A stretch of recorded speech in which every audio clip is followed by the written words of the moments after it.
Bonjour et bienvenue sur mes 10 minutes pour mieux vivre. Aujourd'hui, on va parler de la reprise alimentaire, on va dire, du début d'année, que ce soit janvier, février.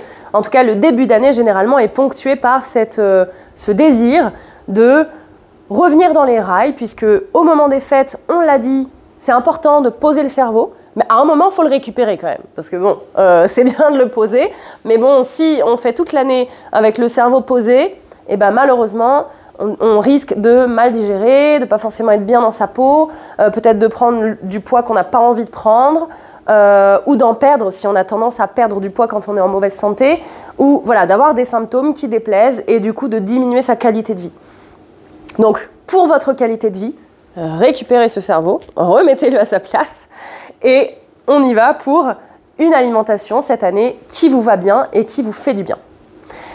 Donc, souvent, on aperçoit en début d'année l'idée de la détox. Détox d'après les fêtes, faites une détox de début d'année, etc. etc. Moi, je ne suis pas forcément pour cette idée de détox, on va dire, de détox un peu extrême. En fait, je trouve que c'est beaucoup plus bénéfique pour le corps d'avoir une alimentation douce et équilibrée et harmonieuse sur l'ensemble de l'année, plutôt que de se dire bon ben voilà, je lâche un peu les rênes pendant, je sais pas moi, tout l'été, et puis en septembre, je rentre et je me fais une semaine de jeûne complet, je mange plus rien, je mange que des pommes et tout ça. En fait, le corps, ça le déséquilibre énormément d'aller d'une extrême à l'autre comme ça, violemment. Et moi, je ne suis pas tellement pour le traiter de cette manière, mais plutôt lui apporter ce dont il a besoin de manière régulière, un peu tous les jours. Et s'il y a besoin, effectivement, à un moment, de faire un nettoyage, parce qu'on se sent un peu lourd, parce que c'est le printemps aussi. On parlera de ça, des cures de printemps. En tout cas, il y a des périodes, effectivement, dans l'année qui sont propices à faire des détox. Mais en tout cas, moi, après les fêtes, je ne considère pas que ce soit une période vraiment propice à faire une détox. Par contre, à reprendre une alimentation saine, oui. Donc, c'est quoi une alimentation saine? Une alimentation saine, c'est déjà une alimentation qui vous convient et qui vous fait du bien. Comment est-ce que vous savez qu'une alimentation vous fait du bien? C'est que vous avez de l'appétit, c'est-à-dire que vous ressentez la faim, vous mangez quand vous avez faim, vous ne mangez pas quand vous n'avez pas faim, vous ne vous forcez pas à manger, et vous avez une digestion agréable.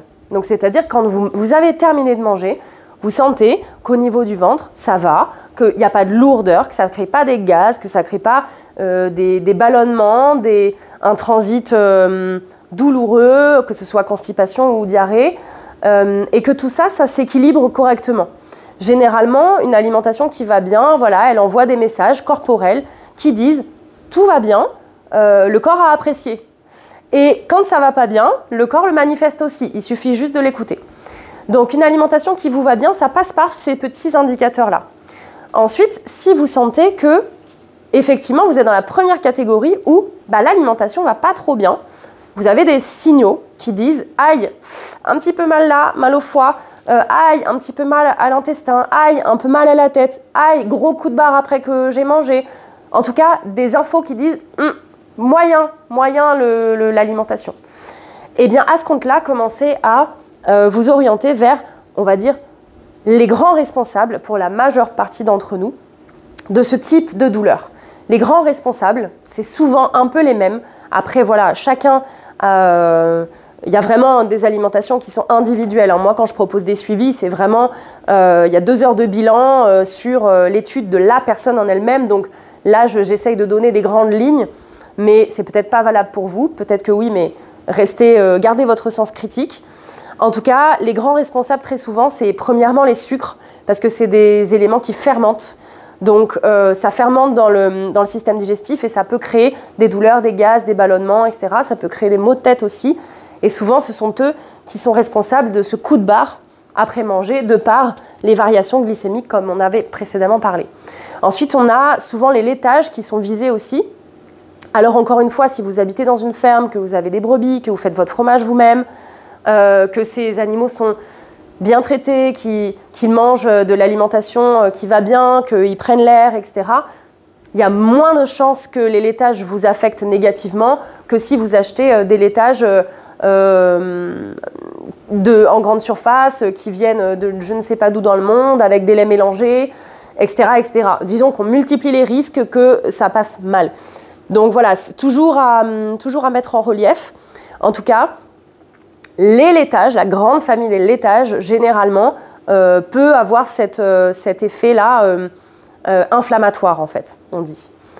Ensuite, les alcools, bien entendu, les alcools ont aussi cet effet voilà, sur le foie, sur le système digestif, en fait, c'est un toxique qui est ingéré par le corps et donc le corps le manifeste et dit « aïe, aïe, aïe, j'aime pas trop, j'ai atteint ma limite ». Donc les alcools.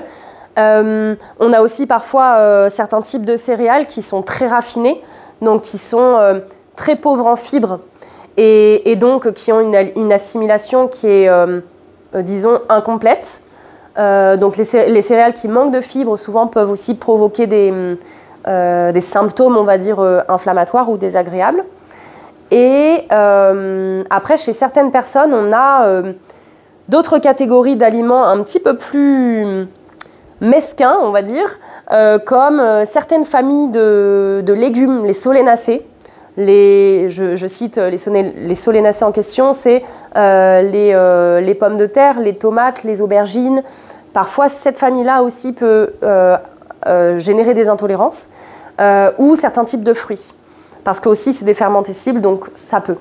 En tout cas, essayez de voir si dans ces choses que j'ai citées, il y a quelque chose qui vous tilte, où vous dites « Ah, mais oui, c'est vrai, quand je consomme ça, effectivement, il se peut qu'il y ait une relation de cause à effet. » Si ce n'est pas le cas, peut-être que vous avez juste une surcharge et qu'il faut offrir à votre corps juste un peu de repos.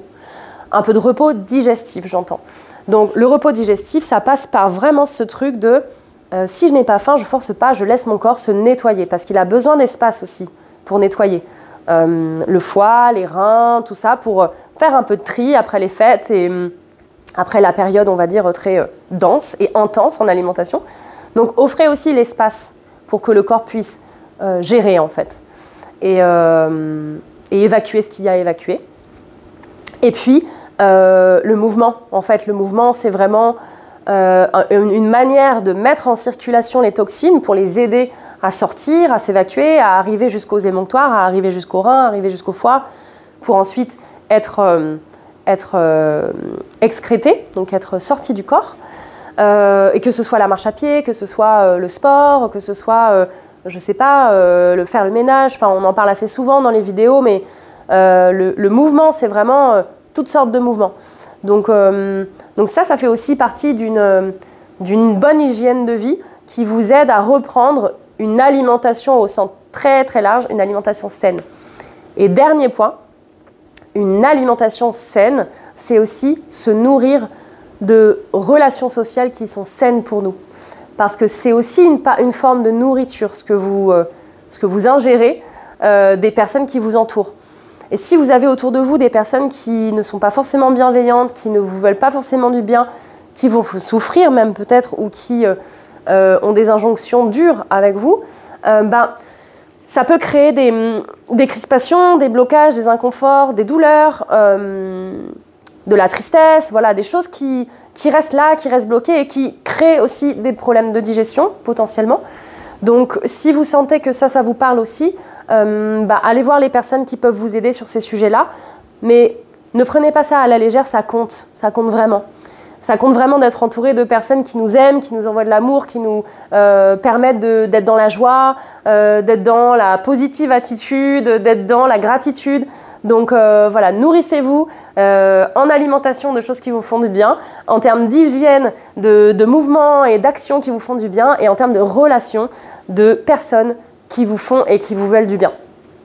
Je vous souhaite sur ce une très belle journée, j'espère que ça vous aura inspiré, et je vous dis à très bientôt.